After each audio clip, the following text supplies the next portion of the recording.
guys know if you are just getting here, you're just starting to... Right up to it. Not very good at this. If you're just joining us or you've been listening the whole time and you're interested in learning more, getting involved, definitely make sure to visit Jim's website, wewon'tfly.com. Ban the Scan New York City is also on Facebook and Twitter, so make sure to like the page, follow us on Twitter if you're interested in more events, learning more about us. We do have a lot of speakers still coming up. The next one is actually waiting to speak right now. Her name is Amy Stepanovich. Saying that right? There we go. She is a National Security Fellow with the Electronic Privacy Information Center. She's also, give it up, she's also a member of the New York Bar, and she has a long history of activism in civil rights and women's rights. So please give it up for Amy.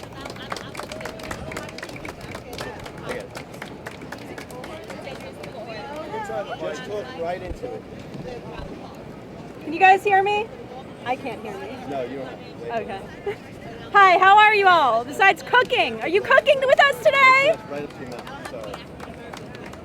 As she said, my name's Amy Stepanovich. I'm a National Security Counsel at the Electronic Privacy Information Center. They can't hear me. It's okay.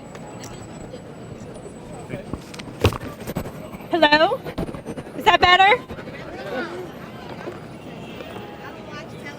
As she said, my name's Amy Stepanovich. I'm the National Security Counsel at the Electronic Privacy Information Center in Washington, D.C. I moved there from New York, so it's awesome to be back. The Electronic Privacy Information Center, if anybody doesn't know, was formed in 1994 to focus public attention on emerging issues in electronic and First Amendment privacy developments. The TSA has not, will not, and our advanced imaging technology machines cannot store images of passengers.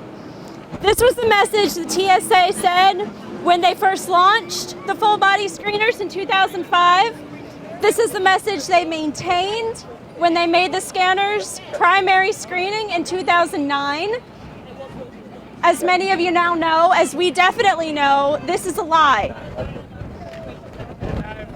As part of a Freedom of Information Act lawsuit, the EPIC obtained documents that established that the TSA explicitly required that full-body scanners were able to store, transmit, and receive images. Images so detailed that their own TSA officers were getting into fistfights over the level of detail that the images portrayed when they were going through them as part of their training. This is what you're walking through, and you can't see your own images. Another lawsuit that EPIC pursued turned over 30,000 images that another agency using the same scanners had kept from passengers going into a courthouse in Florida. On top of all of this, the TSA has recently stated that the machines emit 10 times more radiation than they had initially disclosed to the traveling public. Last November, consumers, you guys, took a stand, a real stand against these machines on Thanksgiving, in a movement organized by James Babb, who you just heard from. Obviously, you guys have said no. The TSA currently operates 486 body scanner devices.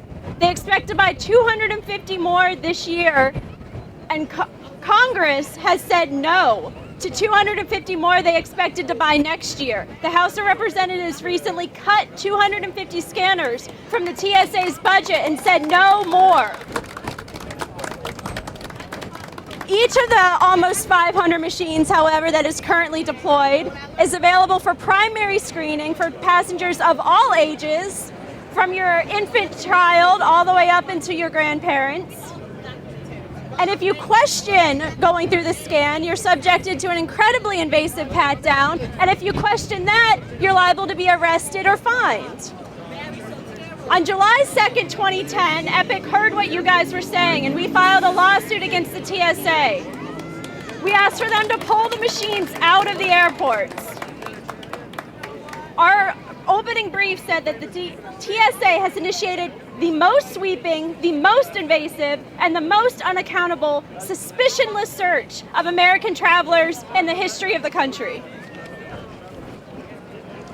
EPIC asserts that the body scanner program violates the Administrative Procedure Act, the Privacy Act, the Video Voyeurism Prevention Act, the Religious Freedom Restoration Act, and the Fourth Amendment to the United States Constitution. I'm going to speak briefly with you guys about what all this means and hopefully not get too involved in the legal nonsense behind it all, but just so you know what we're asserting. The Administrative Procedure Act has specific provisions that all administrative agencies, TSA being an administrative agency, must comply with in order to increase transparency and accountability for officials that are otherwise not elected, totally just put into office and have no other accountability. The Act gives the public a chance to petition for a rulemaking process for changes in agency operations, which includes an opportunity for public to comment. The TSA, EPIC twice petitioned for such a rulemaking, saying the TSA had to go to the public and get feedback before they could implement these scanners. The TSA didn't respond to our first petition, and they failed to grant or deny our second petition, effectively not responding to that one either. We're arguing that the DHS Privacy Office failed to comply with their statutory mandate to protect travelers' privacy. They repeatedly failed to comply with their own procedures, their own regulations that they put into place. They allowed the scanners to be implemented without noting any invasion of privacy, despite their mandate to sustain the privacy of the traveling public. The TSA body scanner program violates the Privacy Act also because it creates a system of records that contains all of travelers' personally identifiable information. The system of records is under control of the TSA, and they can retrieve information about anybody who travels by their name or some identifying number. EPIC has argued that the TSA failed to publish a systems of record notice and failed to comply with the obligations of publishing what they're doing in the Federal Register.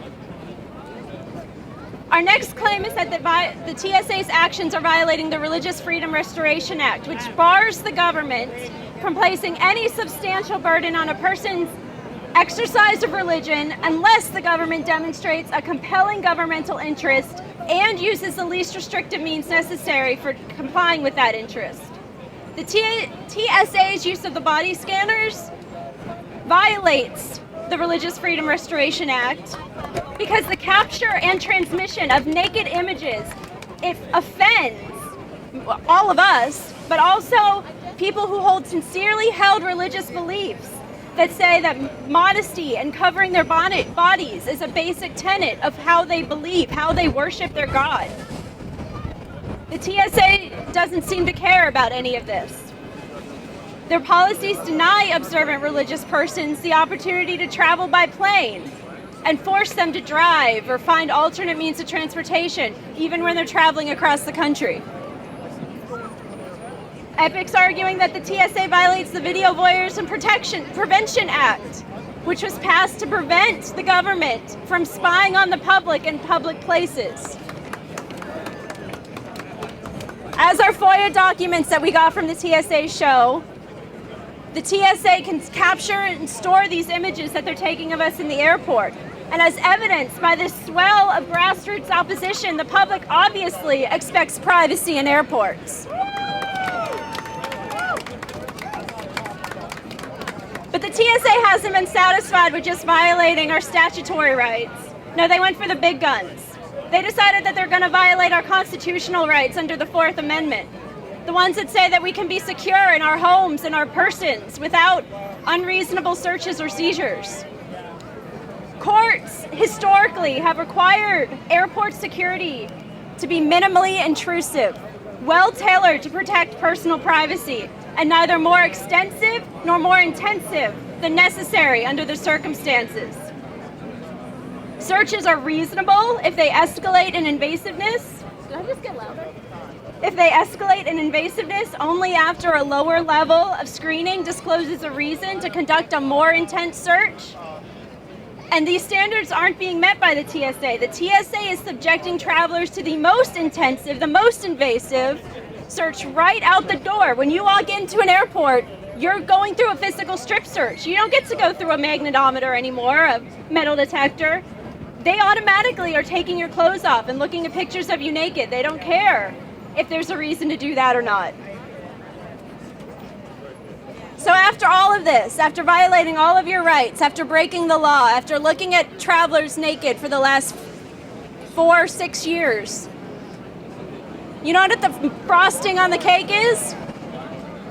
The machines aren't effective. They don't do their jobs. They're a great big fake.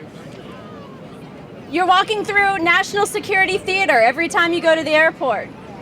The machines don't detect powdered explosives. By the way, those are the explosives that were used in the Christmas Day bombing, the one that everybody wants you guys to all be scared about. These machines don't detect those explosives. These machines don't detect explosives that are hidden beneath the skin or in body cavities. In fact, in order to detect explosives beneath the skin, these machines would have to have the radiation turned up so high it would be the same as getting an X-ray in a hospital. It would be incredibly dangerous. So we're being subjected to physically invasive strip searches for no reason. And really, logically, when you go through an airport, if you're a suicide bomber, you're getting on a plane with the thought that you're going to blow this plane up. And you're in the security line and some TSA officer comes up to you and says, "We think you have a bomb." What are you going to do? You're probably going to do what the unreported terrorist did in Moscow did when he blew up the security line. Has anybody heard of that? That didn't make the news for much more than a day. They covered it up real quick. But that's what happened. Are we going to have to go through security lines to go through security lines next? Is this what it's all leading to? We all need to reclaim our rights. We need to demand that the TSA closes down this program and gives rights back to the traveling public, restores the traveling public's dignity. Hopefully that's what the Epic's lawsuit is going to do, but if not, there's legislation. They're introducing measures in New York to prevent these scanners from coming to this city. You need to support your councilmen, support this measures going through. They've done it in Texas. They're threatening to shut down airplanes going to Texas if Texas bans these scanners. You need to say that's not acceptable. You need to support our congressmen, Representative Chaffetz, Representative Holt. There's numerous other senators and representatives that are saying that these scanners need to be closed down. Write to your congressmen, write to your representatives.